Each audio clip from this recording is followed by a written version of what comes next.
memang ada beberapa hal yang harus dipertegas ya, seperti yang disampaikan oleh Dr. Zainuri tadi ya. Ini jadi lanjut ke penelitian hukum normatif atau sebaliknya ke penelitian hukum empiris.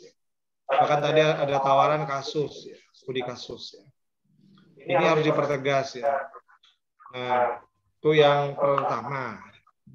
Kemudian tinjauannya ini Mas Beta, ini menurut saya tidak sebatas hanya menggunakan Undang-Undang Perlindungan Konsumen, karena cantolan pasalnya ini kemana-mana ini.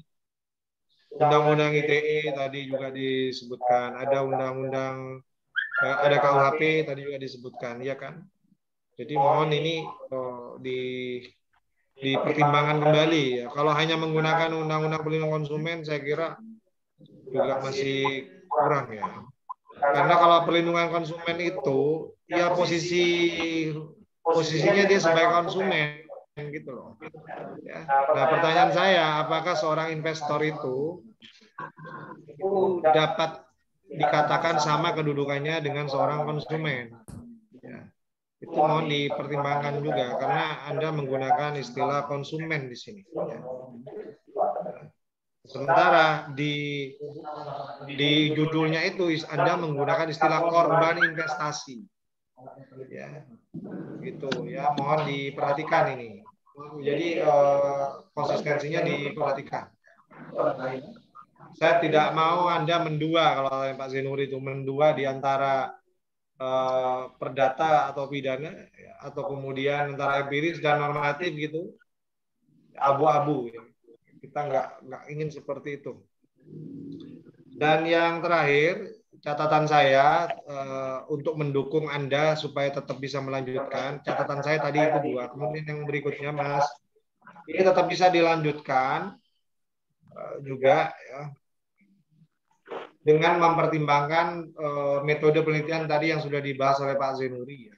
Artinya metodologinya harus matching dengan tipe penelitiannya. Kalau normatif, metodenya harus normatif juga.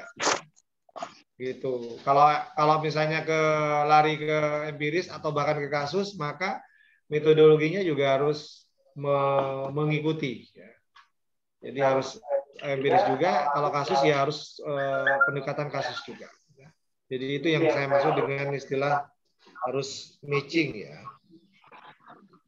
Nah, itu Mas Beta catatan saya. Jadi saya tetap merasa penting untuk mendukung Anda melanjutkan ini. Karena apa? Jadi substansinya pihak yang dirugikan oleh investasi ilegal itu harus tetap mendapatkan perlindungan hukum. Jadi substansinya di situ menurut saya. Dan ini banyak terjadi di saat ini ya. Nah, itu perlu dijawab dengan penelitian. Apakah ini normal? Apakah penelitiannya akan dilakukan secara normatif atau empiris? Silakan saja nanti dipilih.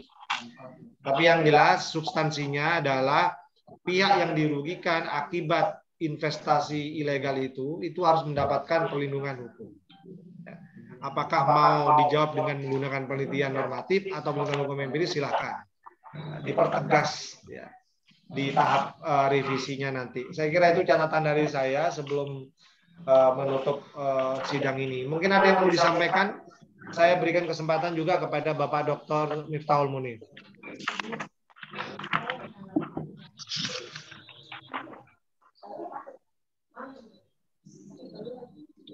Silakan Bapak, mungkin ada yang mau ditambahkan sebelum diakhiri.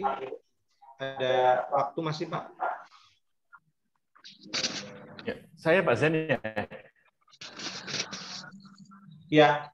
Ya. Ada tambahan Pak? Monggo. Ya, sedikit saja koreksi saya. Pendahuluannya terlalu luas, tidak kemudian terfokus pada apakah penelitian ini normatif atau lapangan misalnya atau empiris misalnya, itu yang belum mengerucut ya. Terus kemudian di rumusan masalah di sini disebut perusahaan. Kalau contoh yang kemudian dikemukakan tadi bukan perusahaan.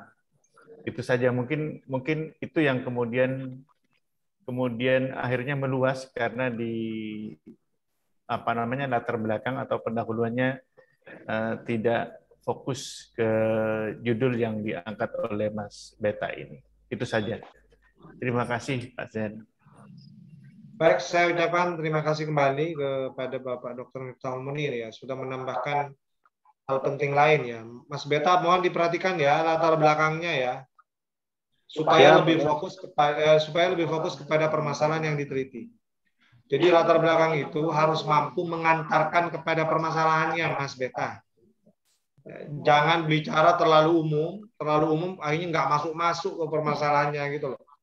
Paham ya? Siap, paham Bapak. Baik, saya berikan kesempatan terakhir kepada Bapak Dr. Zainuri. Mungkin ada tambahan, Bapak, silakan. Apa yang mau ditambahkan? Ya, terima kasih ya. Memang tadi mau saya usulkan juga di rumusan masalah ya. Kalau rumusan masalah ini kan macam-macam ini kan. Termasuk yang nomor 2, bagaimana penyelesaian sengketa. Nah, kalau ini penyelesaian sengketa, ini bukan ranah normatif lagi, sudah ini lebih kepada empiris. Silakan nantilah disandingkan dan direnungkan, dikonsultasikan kepada para pembimbingnya ya. Jadi harus match nanti. Nah, yang terakhir dari saya, ini di metode penelitian ini cobalah upayakan kalau tulisan itu kan harus rinci, harus sistematis, termasuk sumber-sumber kutipan. Ini kan juga tidak ada kutipan sama sekali di metode penelitian. Silakan nanti dilengkapi ya, Saudara Beta ya. Ini proposal ini hanya tinggal melengkapi saja gini. Hal yang kurang perlu ditambah, yang dianggap cukup tidak perlu ditambah lagi nanti ini. Sudah cukup dari saya Pak Zainuddin ya. Yang penting ini diperbaiki nanti supaya sesuai dengan ini ya, dengan standar penelitian di dalam ilmu hukum. Sudah cukup dari saya Pak Zainuddin. Baik, terima kasih. Saya sampaikan kepada Bapak Dr. Zainuri sudah memberikan tambahan sebelum kita akhiri sidang proposal tesis Beta ini. Mas Beta, semuanya sudah direkam baik, ya, sudah dicatat, bahkan Anda bisa menonton kembali sidang proposal tesis Anda ini di channel YouTube-nya Pasca Sarjana. Kalau misalnya ada hal-hal yang perlu diulang ya, mungkin ada yang khawatir ketinggalan dari masukan-masukan yang disampaikan, Anda bisa memutar ulang video ini ya, Mas Beta ya. Siap Bapak. Nah, sebelum ditutup saya perlu mengingatkan Anda tidak punya cukup waktu yang banyak, karena efektif ini tersisa berapa bulan ini ya. Ini bulan apa Mbak yang terakhir ini Mbak? Agustus ya. Jadi Agustus ini sudah harus maju, baik baik seminar hasil maupun sidang akhir. Mohon diperhatikan waktunya Mas Beta, kita planning bagaimana bisa menyelesaikannya sesuai jadwal yang sudah ditentukan. Siap Mas Beta? Siap Pak, sebagai prajurit harus siap Pak. Baik, terima kasih atas kesediaan dan kesiapannya ya. Ini membangun optimisme kita sebagai pembimbing juga. Terima kasih saya sampaikan kepada Bapak Dr. Miftahul Munir, kepada Bapak Dr. Zainuri, di tengah-tengah kesibukan beliau menunaikan ibadah puasa juga. Kita bisa menunaikan tugas pada siang hari ini dengan sangat baik. Mas Beta, terima kasih atas kerjasamanya, sukses.